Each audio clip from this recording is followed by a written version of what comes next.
G'day and welcome to the Vibe Union podcast, chatting with Melbourne musicians, creatives, and keeping an eye on the local scene. I'm your host, Rhath. Straight off the bat, we'd like to acknowledge the traditional custodians of the land that we're recording on today, the Wurundjeri people of the Kulin Nation. Sovereignty was never ceded. These are stolen lands that we live and work on. We pay our respects to elders past, present, and emerging. Now, today, we have a very special guest that is going to be featuring at our folk and singer-songwriter sessions at Bar 303, the Dusty Sessions on June the 4th. We have with us today BRØDE. G'day, BRØDE. How are you going? Hey, I'm good. How are we doing, Vibe Union listeners? Let's see. Where to start? I've got a few things that I've read in your bio that I'm fascinated by that I want to get into. But first of all... Can I curse on this? You can say what the fuck you want. It doesn't matter. It does not matter at all. It's going on YouTube and Spotify. I hit the explicit button when I upload. People know what they're in for. Beautiful. I will definitely be swearing my tits off as well at some point, especially if we get heated. So first of all, though, I know that you're working on your debut EP, which is very exciting. Yeah. I wanted to see if you wanted to talk about that. Like, what's going on? Where are you at with it? Are you excited? Yeah.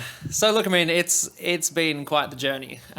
So to give you an idea, as a musician, I've been doing songwriting and playing different collabs and playing music for probably the better part of 10 years now. And I've never released a single piece of music. Wow. So I've kind of been really just working on the craft. And, I think that being a musician and being an artist is a lot more than just simply picking up a guitar or like getting on stage and writing songs. I think there's so much that goes into it that I've always had a bit of a focus on, because I come from a world of business. And so there's this probably a fucked up mindset that's probably a little unnecessary when it comes to arts. But for me, it's that preparation needs to be correct before I put anything out. And I've always felt like there's been areas that I've lacked in that I wasn't too strong in, and it didn't feel right to dive into the industry or to the world of music and doing releases without having those in place. So it is really exciting now to finally be at the point where I'm comfortable and confident and ready to put out music. And doing it under the moniker of BRØDE has been a fascinating journey in its own. Interesting, because I have taken the opposite approach. I have been always just like, I'll put it out. I don't really care. I'll make some music and I'll put it out there. In fact, look, I'll do a shameless plug that half hour before you arrived, I released another EP today. Oh, a whole EP? Yeah. I'm doing a series of EPs. I've got 4 EPs coming out this year, and this is the second one. And so I come in from a very different approach. However, I battle with, and I guess I think this is probably going to be our main topic then today, is I battle with... So I like that approach because I find that you make a lot of mistakes as you do those kind of releases, and by putting it out, I find that I get to move on, but learn from it instead of kind of sitting and, I was going to say brooding on it before. Well, I'll stop myself. I'd say it's correct. But then at the same time, I often look at my work and go, well, man, I wish I had actually spent some time just working on the craft and actually sit back and just kind of let that thing sit there for a while until I really think it's ready. But I see a lot of people will often sit on it and lose their confidence in it or whatnot. But within the first 10 minutes of knowing you, I can already tell that you're someone who is not sitting on it because you're not ready, but not because your confidence is lacking. You're working really, really hard. You're doing tons of gigs. You said 10 years. It also sounds like these are gigs in a wide range of different styles and different types of events and things like that. Yeah. To really put that work and that time in to get that really right. So I don't know. I'm fascinated by that mindset. And look, I mean, I don't think there is a right and wrong. And there's a large part of me that thinks that sitting and sort of trying to prepare for like the better part of a decade is fucking insane. And that maybe, I should have already done a bunch of releases to like learn from them and to get that experience and that understanding. And I was just I've done so many different things. So for about 3 years, it's a funny story. So I did live streaming on this platform called YouNow. So YouNow was... I know YouNow, yeah. Okay, yeah. I've not used it, but I've seen a lot of creators pick and choose, like pick from that. You get a lot of interesting characters on YouNow. Yeah, well, I mean, look, YouNow in its infancy was a phenomenal platform. So it was brutal. So basically the concept of YouNow was not what it is today. So it used to be one channel. So you log on to the younow.com and you see the live stream, and that's it. There's no other options, right? There's one live stream. Yeah. And what was fascinating about this live stream was the audience had the power. So you got 2 minutes to begin with. And then pending how many thumbs up you got compared to how many thumbs down you got, you would either stay on for another 30 seconds to a minute, or you'd be back at the end of the list and you would line up like an open mic. Wow. So you had to and it wasn't just musicians, there was comedians and whoever it might be, just personalities would jump on there to try and get some airtime. And it was a cool model because there was always like a few hundred people watching.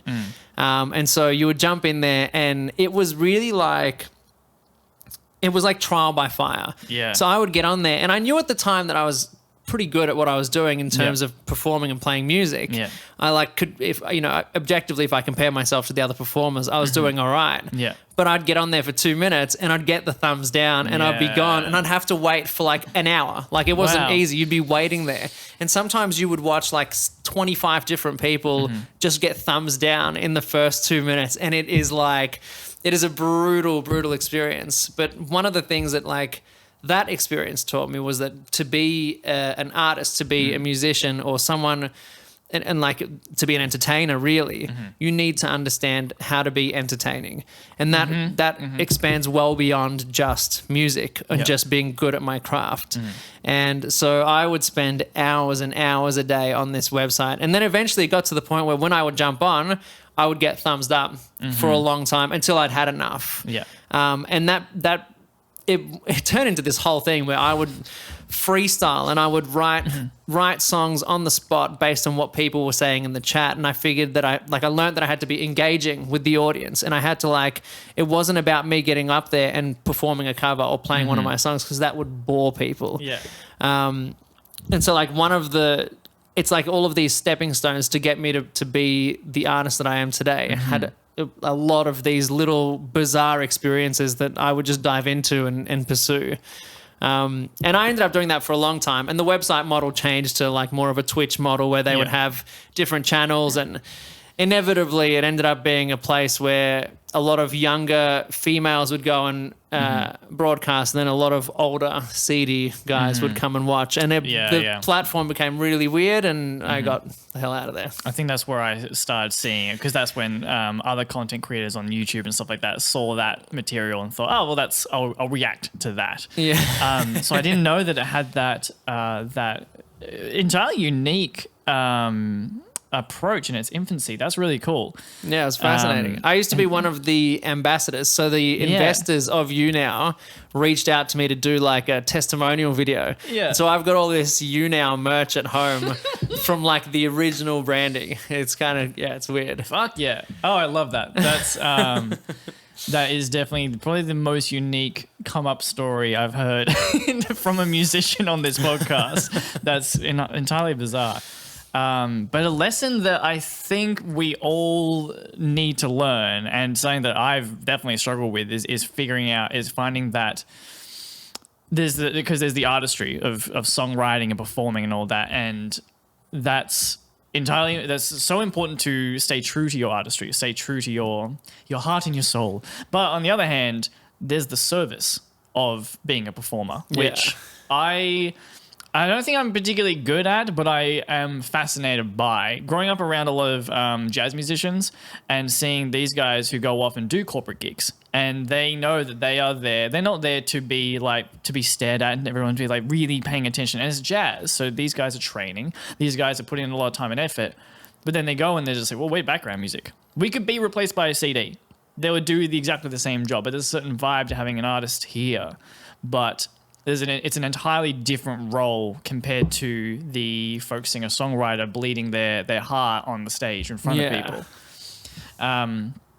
I know that after this podcast, you're going to go off and play a casino, which you have a residency at. I want to hear, what have you learned from playing a casino? If you've learned these things from You Now, what's the casino lifestyle like? Casino is like You Now, but in reality, and anyone's allowed in. So the fascinating thing about Crown, or I don't know if I'm supposed to say, but a Crown here at Melbourne, is that the doors are open. I can guarantee no one from Crown is ever going to hear this podcast. Well, that's good.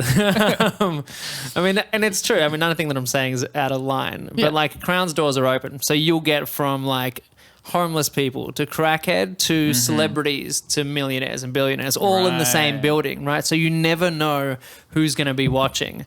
And I've had experiences where I've been barked at by like disorderly patrons, like literally barking like dog sounds, to like a girl who sat in front of us for about an hour and requested horses.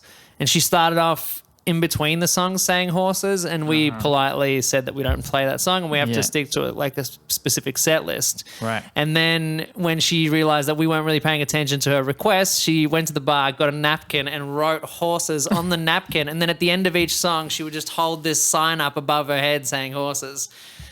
And needless to say, we didn't play it for her.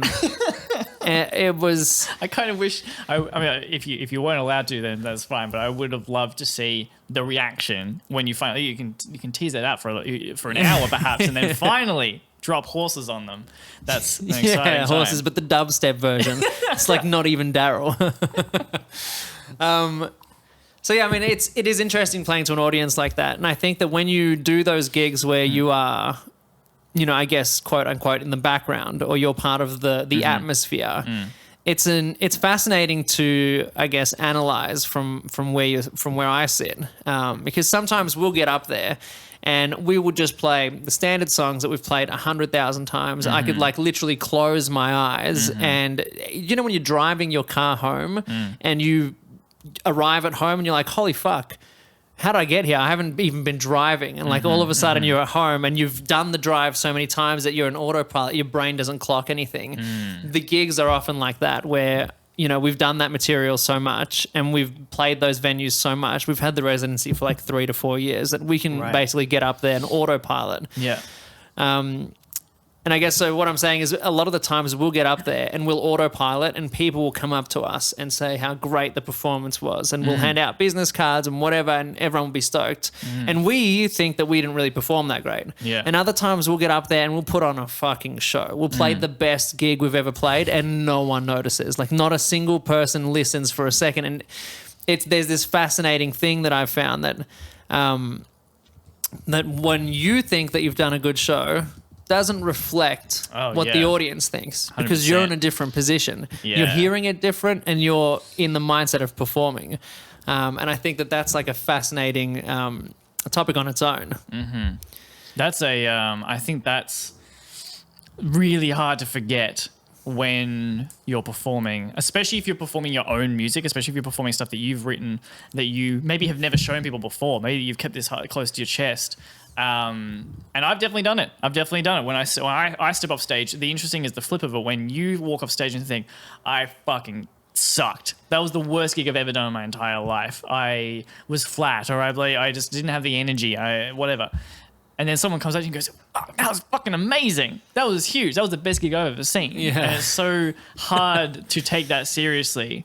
It's so demoralizing. But at the same time, I think you need to remember that as a performer, as like, you just have to do it again. You have to do it again and again and again, because as you said, the audience is an entirely different mindset. Yeah, and they're hearing it different. You're hearing, like, if you're playing a gig of live music, you're hearing it through speakers that are called wedges or monitors, and so that monitor mix is different to what the front of house is, which is what the audience hears. So more often than not, I might be at a gig and I want more bass and more guitar and vocal.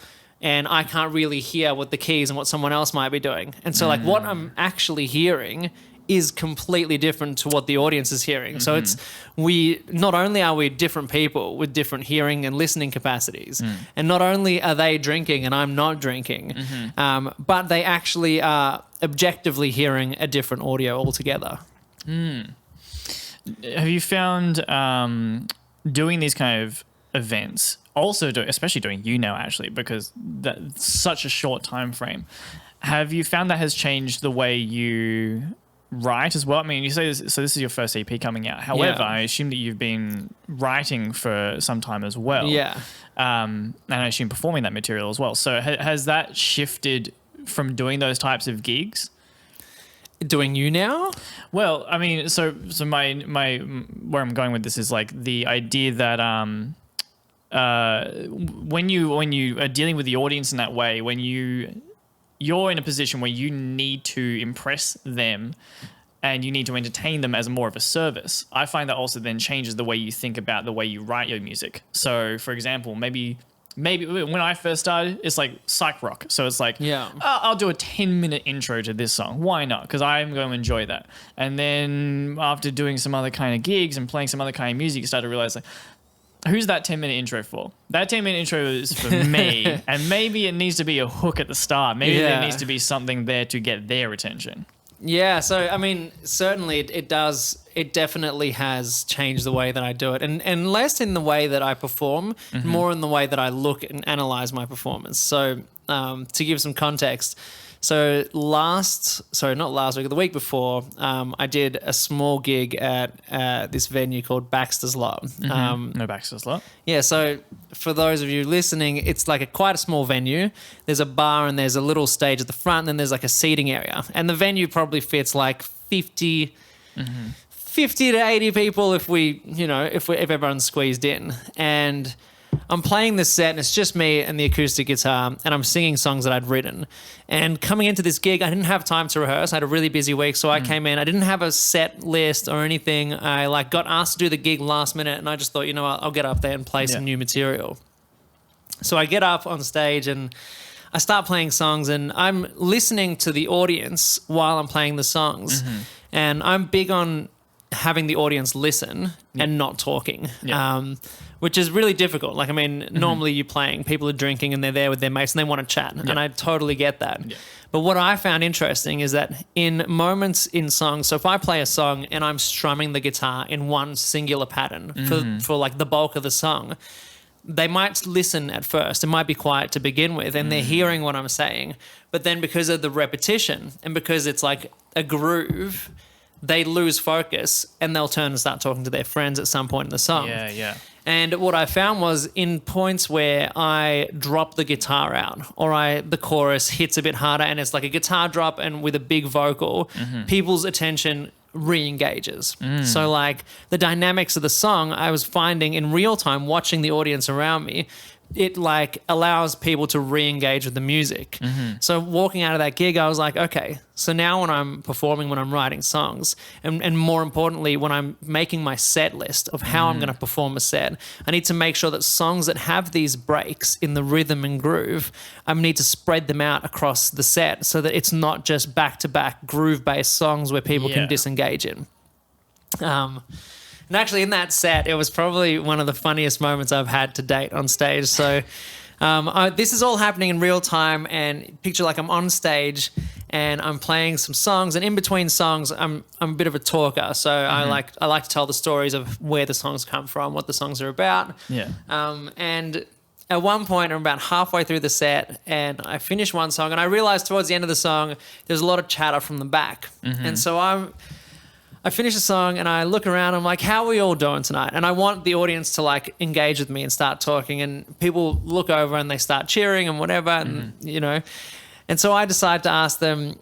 And I have this song that I'd written, and that's pretty heavy. So I look around. I'm like, so you guys want to hear something a little heavy?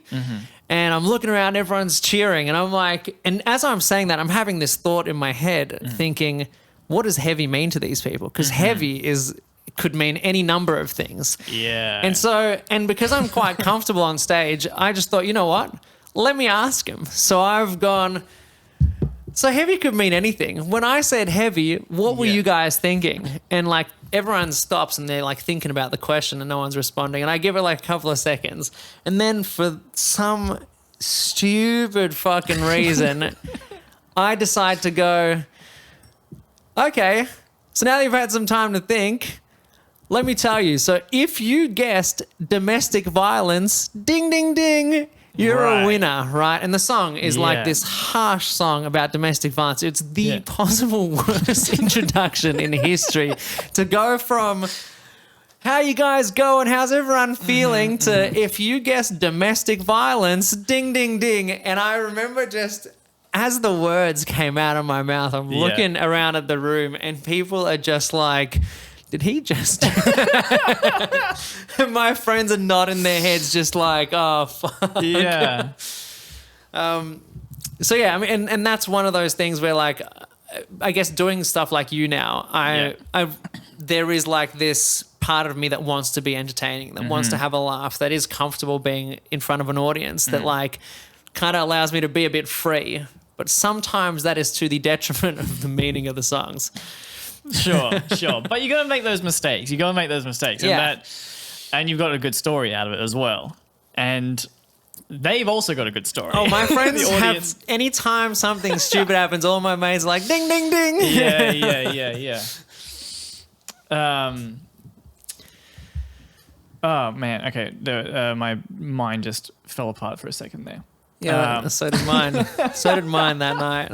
But look, and it all adds to, I guess, the experience. And I'm someone who constantly, like, when I'm on stage, I'm in the moment, I'm in the songs, but at the same time, my mind is also trying to like look out and see how it's being received. Actually, a different kind of world, but I think it was Eminem. It was Eminem or a similarly kind of lyrical, heavy rapper. I watched an interview with them saying a similar thing, that for someone like Eminem, who his fans are there to dig into his lyrics and find the hidden meanings and the connected words and all this kind of stuff and really kind of get into it.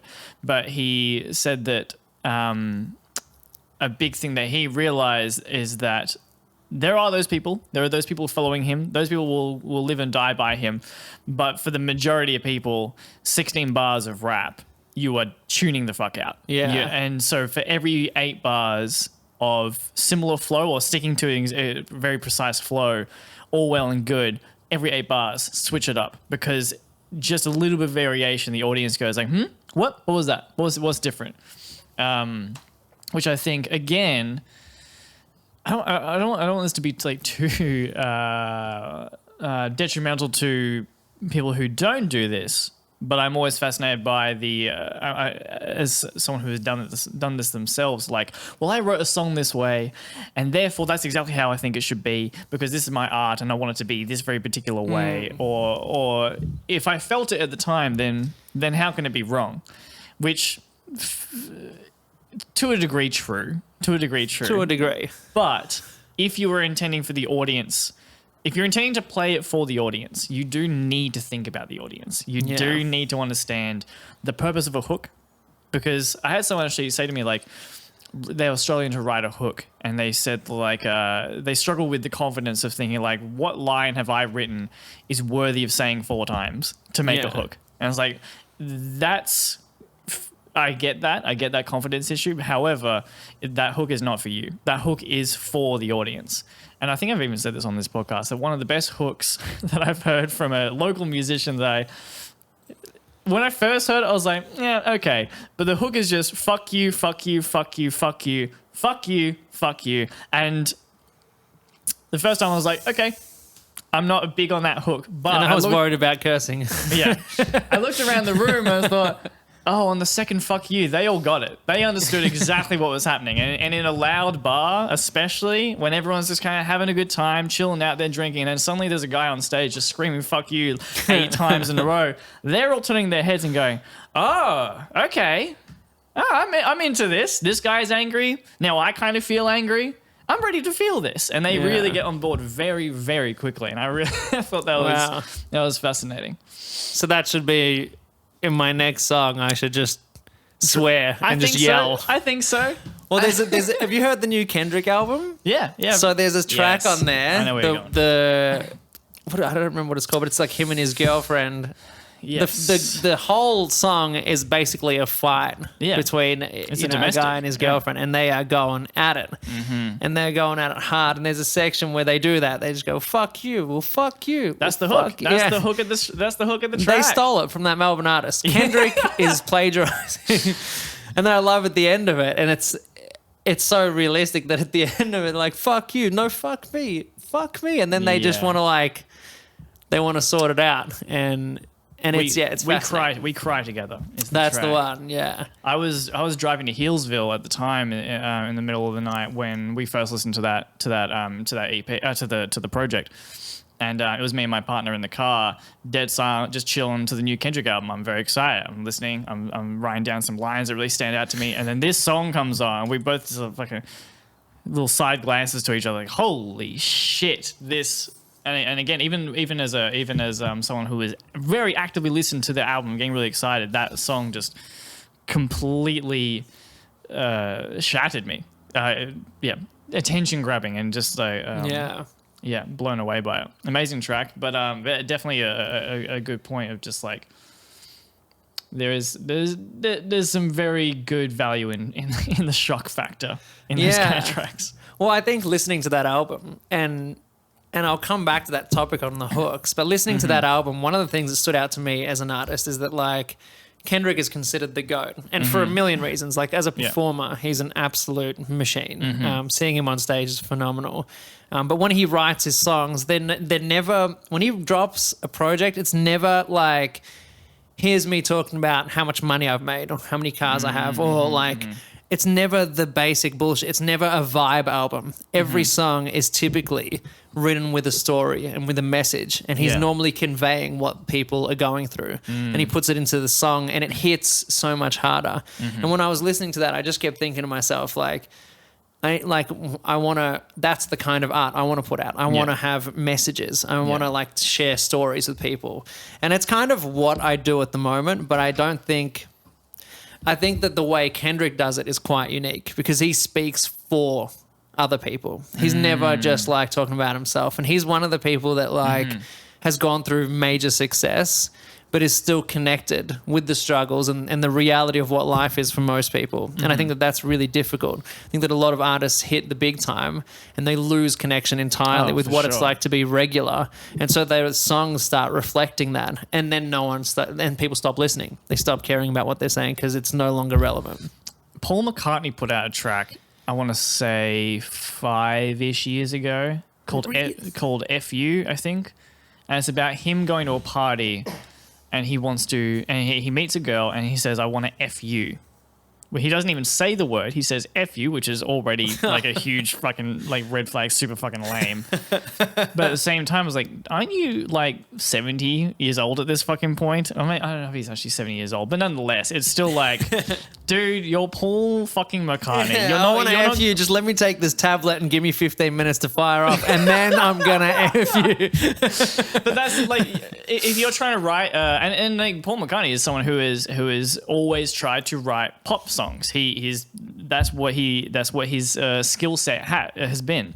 And a pop song, for the most part, you want to connect to as many possible people as possible. So you got to tap into the normal human experience, which I'm not saying he can't do. I'm not saying people can't do when they're a certain level of fame. But you're Paul fucking McCartney. You're not going to a fucking party. You're not going to a fucking party and it's like, well, first of all, everyone fucking knows who you are.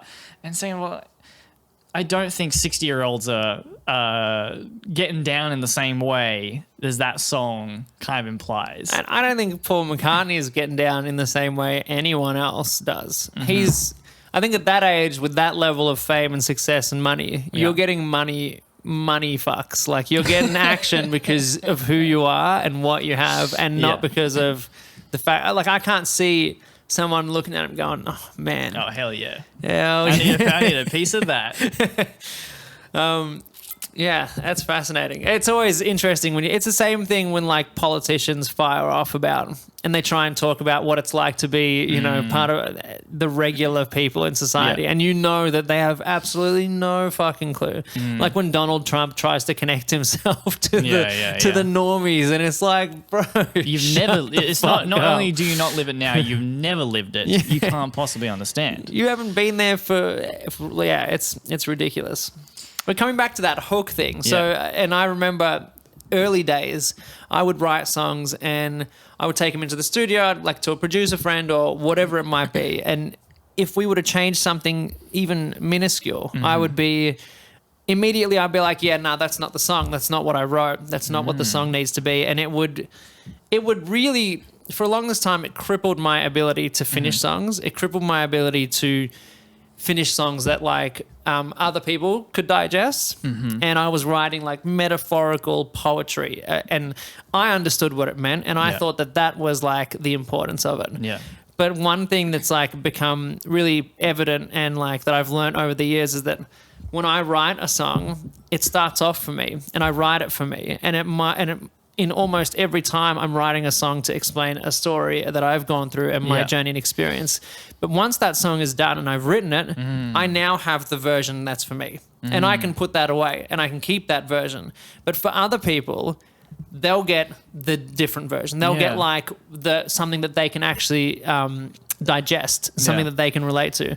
Otherwise, like if I just sit here and talk about exactly my thoughts and feelings in metaphors and no one fucking understands what I'm saying, then it's useless. The message isn't clear. No one understands what I'm saying and no one can relate to it, and it's not something that people want to listen to. So I think it's really like it's a profound moment when you realize that if you're going to put music out, you're not putting it out for you. You're putting it out for the public. And in the same way that like you look at Kendrick's album, he's got messages in there that he wants people to hear. Yeah. And they are his experiences and his like learnings of the world and things that he's gone through. But there's always a message for the listeners. And they're written in a way for people to understand and digest that content. I guess there's an inherent sort of fear, a natural imposter syndrome of like, why does my viewpoint matter? What have I got to say that hasn't already been said? Why would I think again for me, like I've always thought like I think I hide behind the poetic language. I think I can find these big metaphors and be really vague about things. And I'll write it in a way so it's like, okay, cool. It looks really good. It sounds really good. But there's buried under so many layers that I even look back in a year and go, I have no idea what the fuck I was talking about. But I think there is that natural fear to actually own those messages that you're putting out there in the world. But if you have that inherent desire to be a performer, to be a songwriter especially, or a poet, then I think at some point you do need to own that. You need to own that, like, yes, you have a viewpoint. You are an observer. You watch the world around you and you have something to say about it. If you're going to say something, you need to say it. Like, you don't kind of just, I'm going to edge around the subject. I'm going to touch on this. I'm going to touch on that. Like, no. If you're going to say something, and I'm saying this to myself as well, just more than anyone else, that like, if you got something to fucking say it. And someone like Kendrick is a master of this, of someone who he's got the layers, but he's also, upon the first listen, you know what the fuck he's talking about. Yeah. Well, there's lots of other rappers and poets who I listen to, who I still fuck with. But I listen to some of their work and like, this is going to take me 5 listens to understand what the fuck they're talking about. Well, and it's the same thing in like pop music. For the longest time, I listen to pop music and I think to myself, this is so basic. Like it must have taken them 5 minutes to write this. Like, the lyricism isn't deep. There's no real like hard metaphors. The melodies are all simple. And I used to think, wow, like this is some really basic shit. They must be writing it because it's easy. And then what I learned over the years is that like, it isn't easy to do that. And it's difficult because the idea of pop music is that it's popular. And popular comes from understanding. And understanding means the music needs to be easy and digestible on the first listen. Yes. It shouldn't require you to listen to it 8 times and then jump on Genius to try and figure out what the fuck the person was saying. And the other day I watched this documentary called This Is Pop it's like a doc series on Netflix. And there's some fascinating stuff in there, but one thing that really stood out to me was this songwriter from Europe, and they were like this sort of printing press of like pop songs, and they put out some of the best songs, like some of the hardest hitting pop songs in the world, and they did like the Backstreet Boys and Britney Spears and like all of the big names of the late 90s and early 20s. And one of the things that he said to me that he didn't say it to me, he spoke to me through the TV. One of the things that he said that I thought and it's so simple yet so profound, is that only, and don't quote me on these numbers, but he said something along the lines of only half the globe speaks English as a native language. So when you're writing a song and you want it to sell and you want global popularity, it needs to be easy for someone to understand, even if they don't speak English as their first language. So you need to cut out metaphors. You need to just have it in plain basic English, so that someone in China or someone in a non-native English speaking nation can listen to that song and just relate, even if it's to the hook. And he was talking about the song I Want It That Way by Backstreet Boys, right? And want what? In what way, right? Like, it doesn't make sense. But if you're someone who understands the basics of English and you hear that song and you're like, oh, that makes sense to me. I want it that way. I get that. I understand that. And all of a sudden that song could now have an audience somewhere that it never would have had a chance if it was like the bluegrass makes me feel like a staff, or I don't, that's the worst rhyme in history. You know what I mean? I think, I guess, I think finding the purpose behind what you're doing is always, I think, daunting, but extremely important. And because also, like, throughout this conversation, I listen to a lot of, we all listen to our little niche artists that we're like, these guys are never going to hit mainstream. As an example of like rap music, someone like, I mean, Earl Sweatshirt's got like a huge fucking following, but he's not going to be playing in the clubs. It takes 14 listens to really fucking pick up every single line. Yeah. But I don't think that he's even, when he releases a project, he's not pretending that it's going to be in that same ballpark as a Nicki Minaj top 20 hit or a Kanye West top 20 hit or what have you. Yeah. But there's definitely that, in rap music, in folk music, and in any kind, I think you always meet people who are like, I want to go down the real heavy artistry way, and I'm not interested in the fucking pop shit. And it's said in a sense of somehow that's lesser. Yeah. And it took me a long time as well to understand that, like, fuck, that's hard to do. I could never write a top 20 track. I know I could never do that shit. Yeah. Well, some people train to do that, and it's an entirely different skill set. And it's fascinating to actually there's I think there's some fantastic YouTube channels that everyone should check out. I wish I could. Holistic Songwriting actually is the one that is off the top of my head. Holistic Songwriting is that guy does write pop music and has written for some big names. I believe he has written for Katy Perry, and he understands that world really, really well. And I've watched some videos like that and then try to bring it back to what I do.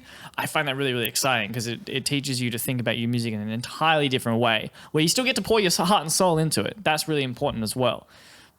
But there's this craft of songwriting that is a very, very different world. Yeah. And I think it is fascinating to think about. And I don't think, another thing that I've learned over the years is to not look at songwriting or creativity in like a methodical way, because it like that often just completely stints your creativity and you can't move past a singular line.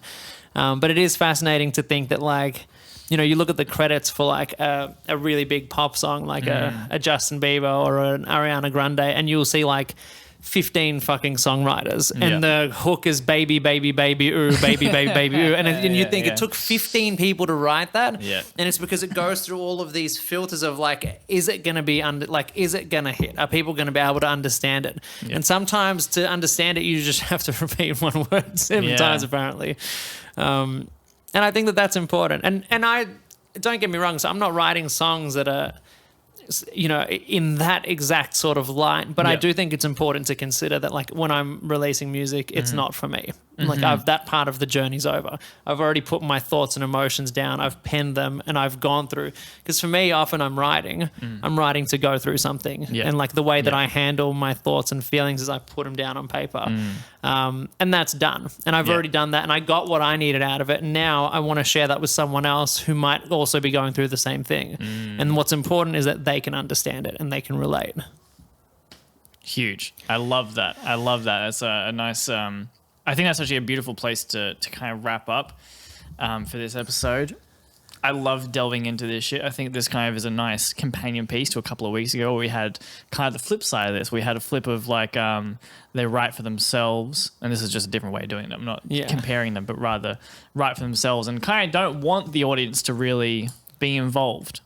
But it's an interesting, but that's, I don't know, there's these two different worlds, like kind of the pure artistry and the service. And if you go, I think, in either direction too hard, both have their pitfalls. Yeah, and I've definitely met people who are all about just the service side of things, that are just playing. That's why I really admire what you're doing. You go and play the hits, you go and play the covers and all that kind of stuff, because that's a beautiful place to also learn, also make some fucking money, because there's no beating around the bush. You make more money doing that. But then you learn so much from that, and you get to bring that back. And then also learning from the artistry side of things and bringing that into giving those covers also a little bit the performance side of things that maybe we've all met people who are just doing the covers and there's no real heart and soul in what we're hearing on stage. And like, some people are fucking with it, but I can't.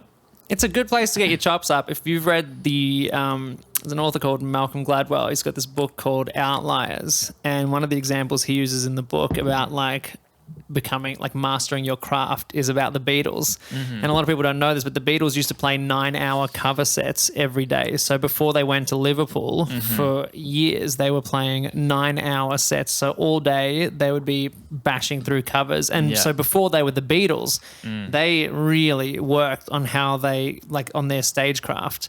So by the time they were the Beatles, these guys had thousands of hours under their belt. So they weren't just diving in blind. I'm so glad you brought them up, because they were a comparison that came to mind when you first started talking about what you're doing for the last 10 years, and I was like, oh man, this is exactly like the Beatles.